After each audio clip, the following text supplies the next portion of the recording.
Hai, Assalamualaikum warahmatullahi wabarakatuh. Bertemu kembali dengan saya, Zata Farahiyah, untuk pembahasan materi-materi pada aljabar linier. Kali ini kita akan membahas mengenai vektor. Masih lanjutan dari pembahasan kita sebelumnya, yaitu norm atau mencari panjang dari vektor. Kali ini kita akan membahas mengenai dot product, ya, atau perkalian yang menghasilkan skalar. Nah, setelah ini kita juga akan membahas mengenai proyeksi, ya. Oke, langsung aja yuk. Nah, materi di buku ini, materi pada slide ini bisa kalian dapatkan dari buku Elementary Linear Algebra, ya, dari Howard Anton dan Chris Roers. Nah, sebelum kita masuk ke dalam dot product, kita harus memahami the angle between vector atau sudut antara dua vektor. Nah, jika terdapat dua vektor, ya, di sini kita bisa lihat ada vektor U dan juga vektor V, ya, yaitu dua vektor non-zero atau tidak nol yang berada pada dua dimensi ataupun tiga dimensi. Nah, kita mengasumsikan bahwa vektor ini memiliki initial point yang bersinggungan atau memiliki initial point yang sama. Jadi ujungnya sama lalu bercabang, ya. Nah, dengan menggunakan atau dengan kita mendefinisikan sudut di antara dua vektor U dan V, ya, kita bisa menentukan berapakah sudutnya.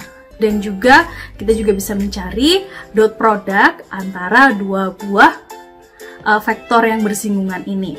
Nah, kita bisa lihat dari gambar yang pertama nih, dari gambar yang pertama, U dan V membentuk sudut lancip. Ya, di situ bisa lihat, ya. Jadi sudut lancip itu kurang dari 90 derajat. Nah, pada gambar yang kedua membentuk sudut tumpul. Ya, artinya sudutnya lebih dari 90 derajat, ya. Dan yang ketiga, sudutnya tepat 180 derajat. Jadi mereka saling berkebalikan arah, ya, U dan V-nya. Nah, dan yang terakhir ini sudut tumpul tapi dia mengarah ke bawah, ya. Oke. Nah, jika dua vektor U dan V yang berada pada dua dimensi dan tiga dimensi ataupun tiga dimensi dan memiliki sudut theta sebagai sudut di antaranya, maka kita bisa mendefinisikan dot product atau perkalian dot, ya, atau yang disebut dengan Euclidean inner product, ya, antara U dan V dengan, ya. Nah, U dan V lambangnya seperti ini, jadi dotnya ada di tengah-tengah dan di ini lebih besar, ya. Jadi titiknya itu lebih besar, tidak hanya titik biasa. Merupakan perkalian antara norm, ya. Kita sudah belajar norm, ya. Ini adalah norm dari vektor U dikalikan dengan vektor V lalu dikalikan dengan cos theta. Ya, jadi ini perkalian biasa. Kalau Anda lihat tidak ada titiknya.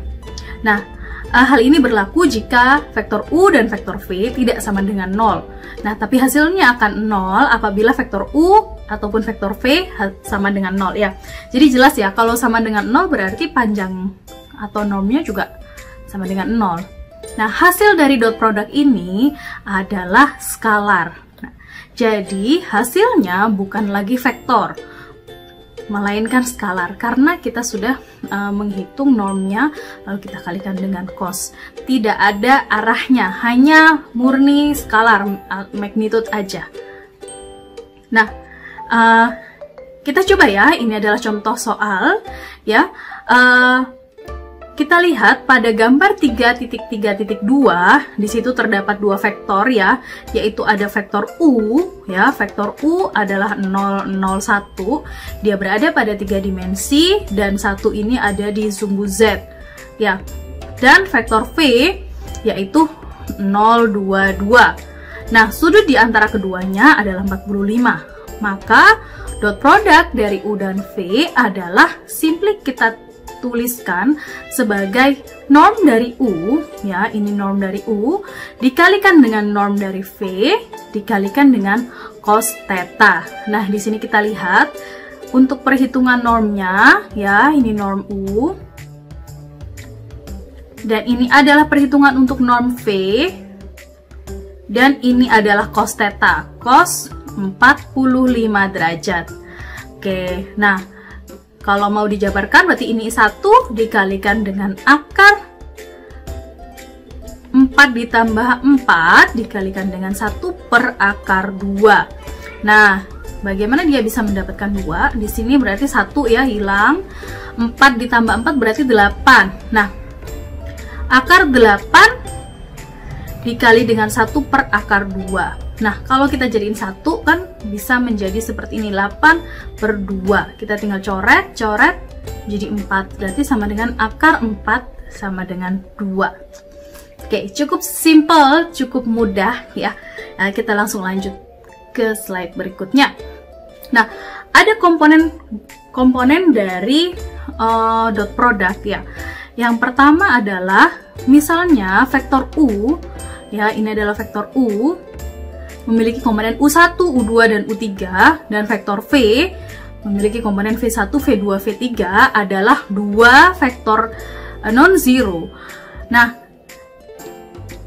pada gambar 3.3 ini ya, kita lihat ujung dari vektor U, terminal point vektor U adalah titik P, dan terminal point vektor V adalah titik Q. Ya, di sini ada P dan di sini ada Q. Nah, jika kita gabungkan ketiganya membentuk suatu segitiga. Ya, segitiga yang di.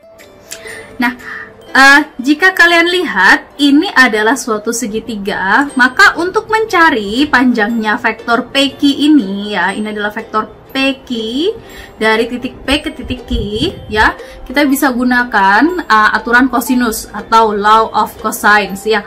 Nah, aturan kosinus untuk segitiga mungkin Anda ada yang pernah melihatnya ya, rumusan ini. Jadi misalnya kita punya segitiga poin-poinnya saya berikan nama A, B, C ya.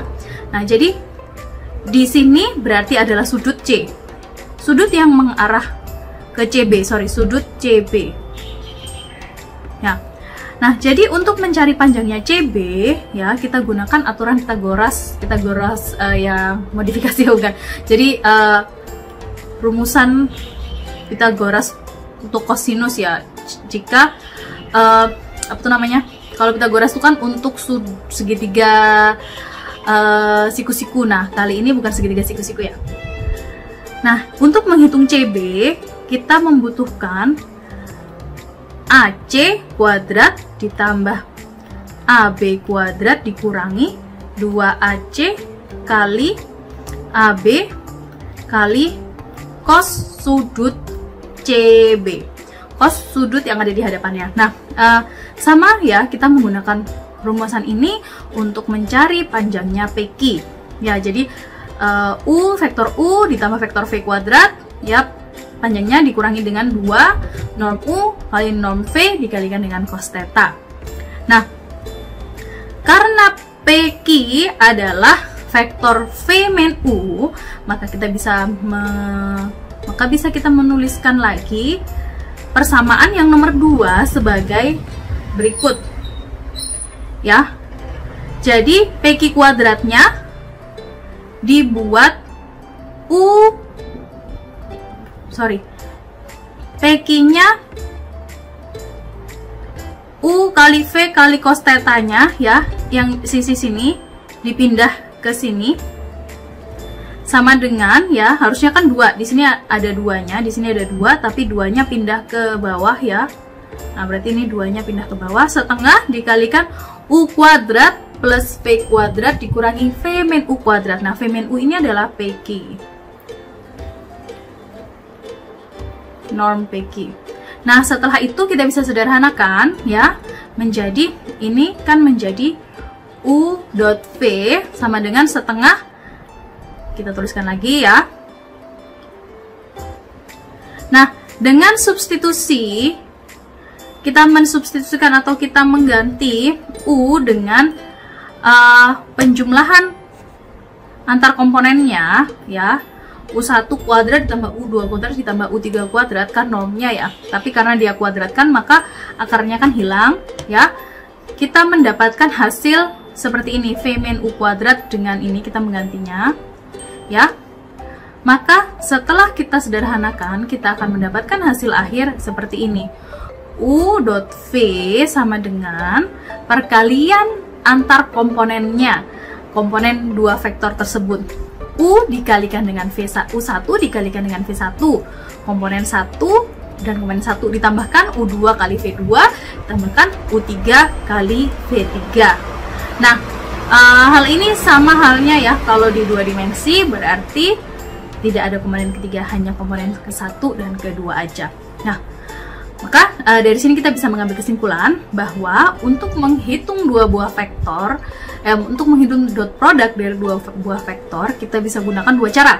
Yang pertama adalah U dot V ya, kita gunakan normnya, U kalikan V dikalikan cos theta ya, ini titik biasa ya, sedangkan yang ini adalah dot, dan U dot V dengan menggunakan perkalian antar komponennya.